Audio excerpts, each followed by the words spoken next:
কিয়ামতের দিনটা বড় ভয়ঙ্কর হবে, এত ভয়ঙ্কর বন্ধু। আমার নবী বলেছেন উলঙ্গ অবস্থায় মানুষগুলো হাসুরের ময়দানে একত্রিত হবে রে। ও বন্ধু, প্রত্যেকের কবর থেকে ওই হাসুরের ময়দানটা কমপক্ষে 50,000 বছরের রাস্তা হবে রে বন্ধু।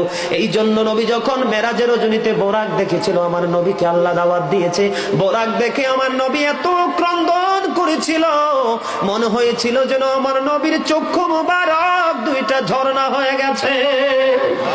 এই যুবক, কাল কিয়ামতের দিন ঘাম এত ঘামবে রে, কেউ মাজা পর্যন্ত, কেউ নাভি পর্যন্ত, কেউ বা আবার পুরো শরীর বন্ধু ঘামের নিচে ডুবে থাকবে, আবার মাথার মগজ টকবক টকবক করে উতরাইতে থাকবে রে।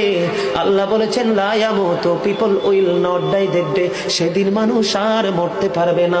আল্লাহ বলেছেন ফিহা ওয়ালা ইয়াহইয়া, people will not be able to live, দেখবে মানুষ সেদিন বাঁচতেও পারবে না। আবার আল্লাহ বলেছেন অমাহুম আনহা বিগাইবিন, পিপল উইল নট